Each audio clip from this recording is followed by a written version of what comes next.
বেছে বেছে বিজেপি কর্মীদের মিথ্যে মামলায় ফাঁসানো এবং তাদের উপর আক্রমণ সহ মোট ৮ দফা দাবি নিয়ে তুফানগঞ্জ থানা ঘেরাও করে বিক্ষোভ এবং ডেপুটেশন তুফানগঞ্জ বিধানসভা বিজেপি ১ নম্বর মণ্ডলে।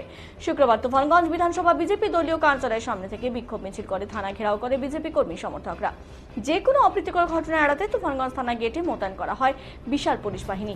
বিজেপির থানা ঘেরাও কর্মসূচিতে সেখানে উপস্থিত ছিলেন তুফানগঞ্জ বিধানসভার বিজেপি বিধায়িকা মালতী রাভারায়, কোচবিহার জেলার সহসভাপতি উজ্জ্বল কান্তি বসাক, তুফানগঞ্জ বিধানসভা ১ নম্বর মণ্ডল সভাপতি যুগল কিশোর দাস সহ অন্যান্য বিজেপি নেতৃত্বরা।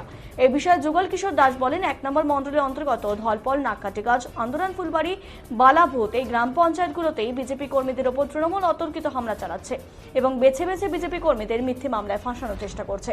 দ্রুত এই বিষয়গুলো প্রশাসন যদি পদক্ষেপ না নেয় পরবর্তীতে বৃহত্তর আন্দোলনে নামার হুঁশিয়ারি দিয়েছে মণ্ডল সভাপতি যুগল কিশোর দাস।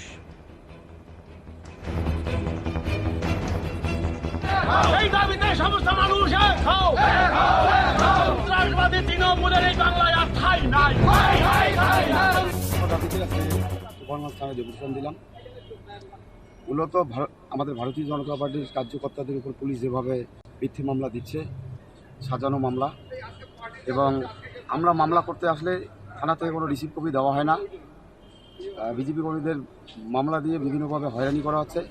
অন্যদিকে তৃণমূলরা ভোট পরবর্তী হিংসা করছে, আমাদের শুকুর আলীর বাড়িতে হামলা করেছে, তার আমাদের মহিলা মোর্চার নেত্রী রীতা রানীর বাড়িতে হামলা করেছে এবং তার শ্লীলতাহানি করছে, তার তত্ত্বাবধান। এই বিভিন্ন বিষয় এলাকায় যে একের পর এক ঘটনা ঘটছে, ধলপল থেকে শুরু করে নাককাটিগাছ, বালাভূত, আমার এই মণ্ডলের প্রত্যেকটা জায়গায় মানে প্রতিদিনে তৃণমূলের তাণ্ডব চালাচ্ছে, অথচ পুলিশ নিষ্ক্রিয়, তৃণমূলের দলদাস হয়ে কাজ করছে। আমাদের ভারতীয় জনতা পার্টি যারা কার্যকর্তা আছে তাদের নামে মিথ্যে মামলা, জামিন অযোগ্যতা মামলা দিচ্ছে। এরই প্রতিবাদে আমরা আজকে এখানে থানা ঘেরাও কর্মসূচি করেছি আমার তুফানগঞ্জ মণ্ডলের পক্ষ থেকে।